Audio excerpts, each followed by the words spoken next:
So today we're going to be analyzing specifically Mike and Will Byers and their queer subtext. First, I'll start off as saying as if they do not do Byler, specifically coming from a marketing standpoint or how media works, it will be queer baiting if it does not happen.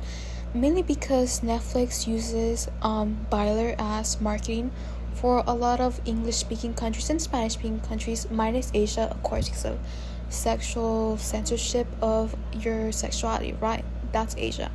But in the main focus, they always use Byler to market. So that'll be queer baiting if it does not happen.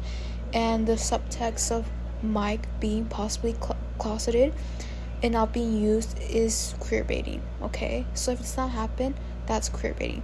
But here I'm going to show you examples why Mike is obviously in the closet or has context towards it. First, we're going to touch on the topic that Will Byers is not actually a wizard in Stranger Things like many people think he represents in D&D. He specifically represents a cleric later on in seasons when the narrative shifts in the show. And he also goes with Mike's representation of the D&D game, like Lucas and Max represent each other in the D&D game that matches their personality.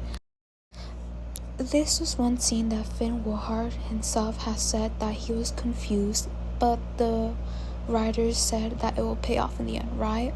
They're totally right, because there's an emotional emphasis here where they're trying to connect Will emotionally in a narrative way to Mike more than Al. And I'll explain it right now because in D&D, these two characters that I have just showed you the context of play a large role in each other. In Dungeons & Dragons, Mike Wheeler's character that he represents fights for justice and conservation of his party. But they often have crises in faith and struggle. And this is exactly who Mike Wheeler is throughout the series, and we see this the most impactful in Season 4. During Mike Wheeler's whole character arc, we see him as the glue of the group at the start, as the core leader. But by Season 4, we don't see that. Instead, we see that he's unsure of who he is or who he really believes in. Now, when we circle back to the Dungeons & Dragons character that Mike Wheeler represents, they mostly find their power from their inner truth. Mike's entire arc is about finding that inner truth. Now we're gonna be on to everybody's favorite character that started this all, Will Byers. His character represents the spiritual core and emotional core of his party. Someone who channels unseen forces, heals others, and is just emotionally there and deeply understanding. That's Will Byers. He senses what others ignore, and Will Byers' pain reflects the group's struggles. Like the character Will Byers represents in Dungeons & Dragons, he carries both suffering and insight in his character. Together they are a classic balance of each other and have been foreshadowed for a long time, especially if you've been playing Dungeons & Dragons. You see, my point is that Mike Wheeler's Dungeons & Dragons character needs Will's character to have this emotional clarity to stay grounded, right? And there's more to go in depth in that. They're the perfect classic balance in the D&D games, if you play. Will Byers' D&D character, right, what he represents, finds strength and protection in what Mike Wheeler represents in D&D, right? And to further this point, Mike and Will Byers' relationship mirrors this very same thing. This also means that Mike Wheeler is lost and does not have sight of who he's fighting for or what. And it's always going to be Will Byers being his guiding force without him knowing. Now let's use 11's and Mike Wheeler's dynamic in D&D compared to Mike and Will Byers. In contrast to this, 11 is the sorcerer, right? But Mike's character in D&D, again, they idolize this power, but they try to protect the sorcerer. But they always end up idolizing the power of the sorcerer. We see this constantly with Mike's character, where the only thing he can name about 11 he loves and trait the most throughout the seasons is the power that 11 holds. But their bond is only made of chaos, in contrast to Will Byers and Mike's. And here's why I'm gonna say this. 11 saves the world, right? That's one card down. And Mike affirms her worth. But guess where that leads? Emotional disconnection, because that relationship's only built on affirmation of her powers and what she did. 11 cannot grow with Mike at her side next season because she struggles on knowing her self-worth whenever he has to affirm her that she's worth it. That's what we see in season 4 at the core at the beginning, and why there's a major argument, because Mike struggles to show actual genuine love, which he is struggling to even find himself and conflicted with itself. And throughout the show, we see a foreshadowing with the D&D characteristics of the characters that they're based off. Here we're gonna have parallels between Max and Lucas with the pairing of Mike and Will. They really blend in together. Like Max, Will Byers' character is shown to be deeply grounded emotionally, but very loving, but they're also scared of being vulnerable. But in contrast, Mike and Max show the most parallel because they're only emotionally vulnerable with one person, and that person that Max is vulnerable with is Lucas, who she is okay showing this side of being scared and vulnerable. The same thing goes for Will Byers for Mike, because for Will, he can be emotionally vulnerable with Mike, and then Mike lets himself be expressed.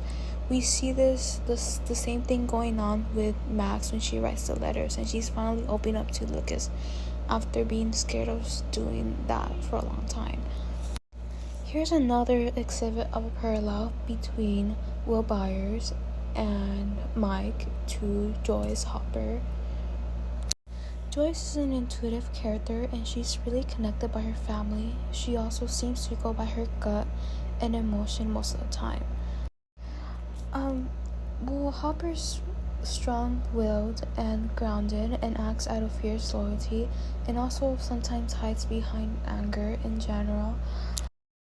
As you read on the screen, this is the parallel pointing out that Mike tends to hide behind a persona, while Will Byers and Joyce Byers lead with the heart and feel deeply. They're also really emotionally attuned when they're surrounding some people. Now we're about to go back to the drawing, the second segment of this video, so please stay with me. So in this, when he's describing devotion to Mike. That's exactly what the painting is vividly showing us, but it's also foreshadowing the relationship. Trust me, I'm gonna explain.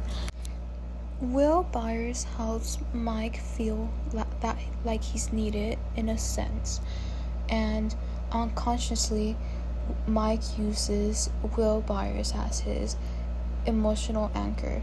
And what this is specifically leading to is a slow burn in a narrative dynamic sense when it comes to writing. Emotional suppression and identity confusion and eventual resolution is what's gonna be queer coded in this next season, especially with Mike's arc and what's heading in direction. And also, when you please pay attention to D&D or try to explore what we're gonna go into next season, because it's gonna explain a lot. The D&D alignments assigned to them in season 4, it means romantic relationship, and let me explain. The heart plus the moon and stars, it means romance in D&D or in other pieces of media, and it's often a pairing in fantasy as well. It's very well known literature. And I believe that's the end of the video. I just wanted to point out how D&D foreshadows stuff, and it has been foreshadowing Mike and Will. So if the brothers do not do this, like the writers, they will be essentially queer-baiting the community, because like they know this. People who have played D&D can also tell from the very beginning that these two people are meant to be together, especially from the things that have been assigned to those particular characters in season 4. And going forward with this is a heavy analysis on what both of those characters represent. Mike Wheeler also has heavily queer-coded things to his character that has to be explained, and they can't really leave those things off, because like we have other hints of other characters' personalities, and we got resolutions in that, including Steve's character when we got resolution to his arc with Nancy.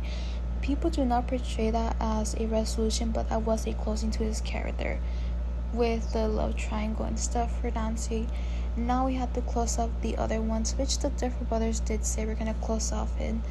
What they essentially said with no friendship drama was that we will not be getting new characters added or new love triangles. They're gonna resolve Will Byers' story. But also, I see these dumb theories about Will Byers dying. No, the D&D game says otherwise because his character always survives.